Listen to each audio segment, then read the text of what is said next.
راضیۃ مرضیہ فادخلی فی عبادی وادخلی جنتی. اللہ فرمائیں گے فادخلی فی عبادی.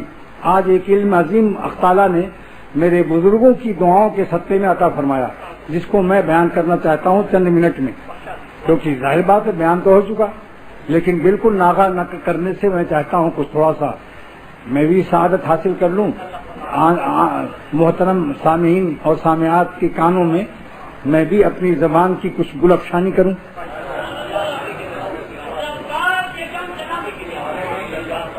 اور ہر شخص یہ کہے میری طرف دیکھ کر، گل پھینکے ہے اوروں کی طرف بلکہ ثمر بھی.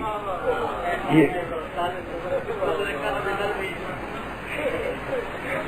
اس کو دیکھو، او خانہ بر انداز چمن کچھ تو ادھر بھی. یہ شعر مجھے لذیذ کیوں ہے کہ میرے مرشد شاہ عبدالغنی رحمۃ اللہ علیہ پڑھا کرتے تھے. اللہ والوں کی زبان سے یہ شعر گزرا ہوا ہے، گل پھینکے ہے اوروں کی طرف بلکہ ثمر بھی، وہ خانہ بر انداز چمن کچھ تو ادھر بھی. تو اللہ تعالیٰ نے فرمایا کہ اب جب جنت میں تمہارا داخلہ ہو رہا ہے تو جنت کا مزہ لینے کے لیے ذائقہ درست کر لو، میرے عاشقوں سے پہلے ملو.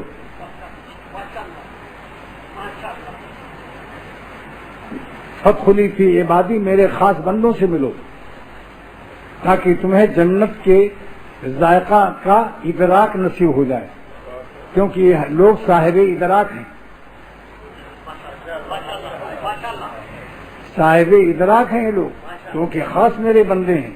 ان کی ادراک میں نے لطافت پیدا کر دی ہے. میرے عاشق ہیں، میرے خاص بندے ہیں جو دنیا کے تعلقات کثیرہ میں بھی رہ کر فروخت نہیں ہوئے اور میرے بن کے رہے. ان سے بڑھ کر کس کی لطافت ہوگی؟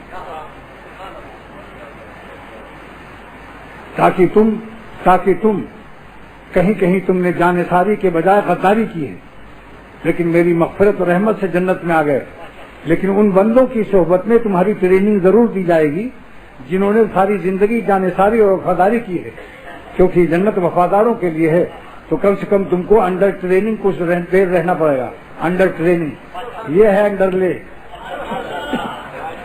جنت لے، انڈر لے. ایک راز جو اللہ تعالیٰ نے آج عطا فرمایا کہ اللہ تعالیٰ ہماری نفسیات سے ان سے زیادہ باخبر کون ہو سکتا ہے. تو چونکہ انسان انس سے ہے، مانوس ہوتا ہے، انسان اپنے جنس سے مانوس ہوتا ہے. اگر اس کو کوئی بھی اپنا مانوس اور اپنا جیسا نہ ملے تو گھبراتا ہے، کیونکہ اللہ تعالیٰ کی ذات بے مثل ہے. اگر اللہ تعالیٰ پہلے ہی ہم کو اپنا جلوہ دکھا دیں تو بھی ہمارے قلوب کو معانست ہونا مشکل ہے، کیونکہ ہر انسان کو اپنے ہم جنس سے معانست ہوتی ہے. تو ہمیں انسان فطرتاً چاہتا ہے کہ دو آنکھیں بھی ہوں اس کے، ہماری طرح اس کی ناک ہو اور ہماری طرح اس کے ناک میں دو سوراخ ہوئی اور اس کی کان میں بھی دو سوراخ ہوں. ایسا نہیں کہ بالکل ریپیٹ ہو. تو اللہ تعالیٰ نے ہماری نفسیات کا خیال فرماتے ہوئے فرمایا کہ میرے خاص بندوں سے ملو، اور وہ ہم سے جدا نہیں ہیں. ان سے ملنا خدا ہی سے ملنا ہے. مردان خدا نہ باشن، خدا والے خدا نہیں ہیں لیکن خدا جدا نہ باشن، لیکن خدا سے جدا بھی نہیں ہے. جلال الدین رومی کی قبر کو اللہ تعالیٰ روح سے بھر دے، نور سے بھر دے. فرماتے ہیں کہ سورج جو ہے یہ دھوپ نہیں ہے، دھوپ جو ہے سورج نہیں ہے، مگر سورج سے الگ بھی نہیں. اگر سورج ہٹ جائے گا تو دھوپ بھی نہیں رہے گی. لہذا اس کی مثال کہ اللہ والے اللہ سے جدا نہیں ہیں مگر خدا بھی نہیں ہے، اس کی مثال ایسی ہے کہ دھوپ جو ہے یہ سورج نہیں ہے مگر سورج سے جدا بھی نہیں ہے. تو اللہ تعالیٰ ہم کو اپنے عاشقوں میں کچھ دل رکھیں گے کہ جنہوں نے اپنی زندگی کو وفاداری اور حیا و شرم میں اور غیر اللہ سے دل نہ لگانے میں جان کی بازی لگائی ہے. لہذا ہم نے مغفرت تو کر دی مگر وفادار اس اولیاء کی گروہ میں شامل ہو کر تم کچھ تو خوشبوئے وفاداری حاصل کر لو، پھر تمہیں جنت کا مزہ بھی زیادہ آئے گا. یہ انڈر ٹریننگ ہے. فادخلی فی عبادی، کیونکہ میرے خاص بندے ہیں. جنہوں نے اپنے حرام خواہشات کے بنیاد پر اپنی حیات کو فروخت نہیں کیا ہے۔ اللہ تعالیٰ سے یہی درد دل سے اختر مانگتا ہے کہ اختر کو، میری اولاد کو اور میری قیامت تک کی ذریات کو اور میرے احباب کو اور ان کی قیامت تک کی ذریات کو حق تعالیٰ وفاداری کی حیا و شرم عطا فرمائے اور اپنی راہ میں وفاداری، جانثاری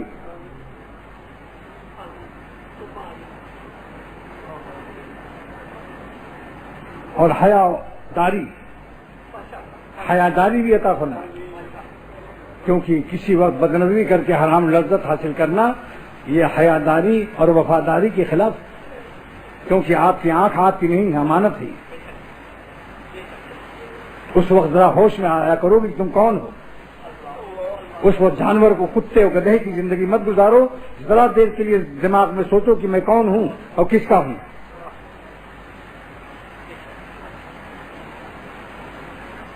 انشاءاللہ تعالی مار لیا پالا، چند دن چند روزے جہد کن باقی بخن۔ اچھا دنیا میں بھی اللہ تعالیٰ نے، دیکھیے جنت میں نہیں فرمایا کہ جنت میں جا کر عالم ہوں اور میری تجلیات ہر وقت دیکھا کرو۔ اللہ نے اپنے جلووں میں ہم کو ہر وقت مشتغل اور مشغول نہیں رکھا۔ فتح فی عبادی میں کیا ہے؟ ہنسو بولو، دوستوں سے ملو، کیونکہ تمہاری ناک جیسی ان کی ناک ہے، تمہارے کان جیسے ان کے کان ہیں، تمہیں تسلی طبعی طور پر ملے گی۔ یہ فن طبیعت ہے، فزکس ہے، فن طبیعت ہے۔ اسی لیے اللہ تعالیٰ نے دنیا میں بھی کسی ولی اللہ کو نہیں فرمایا کہ تم اپنی کوٹری میں اور حجروں میں بس میری یاد میں رہا کرو، نہیں، مسجد جاؤ۔ ہم جماعت کو واجب کرتے ہیں، میرے عاشقوں سے بے نیازی نہیں کر سکتے ہو، مسجد جا کر اور دوستوں سے ملو ہمارے، ورنہ گھبرا جاؤ گے، دماغ غیر معتدل ہو جائے گا۔ اللہ تعالیٰ نے پاگل نہیں بنایا ہم لوگوں کو۔ یہ جماعت کی نماز میں بہت ہی اعتدال ہے۔ جن لوگوں نے ملنا جلنا اپنے دوستوں سے چھوڑا وہ غیر معتدل ہو گئے۔ اس لیے ہمارے بزرگوں نے ہم کو ہدایت فرمائی کہ اپنے احباب میں ملتے جلتے رہو، اس سے اعتدال رہتا ہے۔ تو جماعت کی نماز واجب کر کے ملاقات دوستاں واجب کر دیا۔ نام تو ہے جماعت کی نماز، مگر حقیقت میں یہ ہے کہ میرے دوستوں سے ملا کرو۔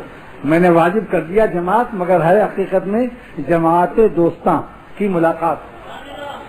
اور جمعے کے دن اور زیادہ تعداد بڑھا تو میرے عاشقوں کی ملاقات کا، اور عید بقرعید اور زیادہ، اور حج عمرہ کرنے جاؤ تو انٹرنیشنل عاشقوں سے ملو، نائجیرین سے، مراکشی سے، اردنی سے، مصری سے، تمام عالم کے عاشقوں سے ملو۔ تو معلوم ہوا کہ عاشقوں کی ملاقات پر حریص ہونا یہ ذوق جنتی ہے۔ یہ کیفیت خدا نہ کرے کسی پر طاری ہوگی، کسی سے ملنا جلنا سب سے ختم، اکیلے بیٹھے ہوئے۔ یہ جو شعر خواجہ صاحب کا ہے کہ اکیلے بیٹھے رہتے یاد ان کی دل نشی ہوتی، تمنا ہے کہ اب کوئی جگہ ایسی کہیں ہوتی۔ اس کے معنی نہیں کہ ہر وقت وہیں کہیں بھی پڑے رہو، کبھی کبھی مراد ہے، مگر جماعت کی نماز کے لیے آنا پڑے گا۔ اکیلے بیٹھے رہتے تو نماز جماعت کیسے پاؤ گے؟ 20 بلب جل گئے، روشنی بڑھ گئی، تو اپنے عاشقوں میں رہنے سے روشنی بڑھ جاتی ہے۔ تو رہ گیا تنہائی کی عبادت کیوں ضروری قرار دی گئی؟ یہ بھی ہماری فطرت ہے، یہ بھی ہماری فطرت کی رعایت کی گئی کہ بعض وقت میں دل چاہتا ہے ایسی جگہ روئیں کہ کوئی اور دیکھنے والا نہ ہو، اور بخاری شریف کی اس حدیث پر عمل ہو جائے، رجل ذکر اللہ خالیا ففاضت عیناہ، جو آدمی تنہائی میں روئے اس کا آنسو کوئی نہ دیکھے، قیامت کے دن اس کو عرش کا سایہ ملے گا۔ لہذا یہ نعمت خلوت یہ ہے کہ کبھی اکیلے رو اللہ کی یاد میں کہ تمہارا کوئی آنسو نہ دیکھے۔ بس مضمون ختم ہو گیا آج۔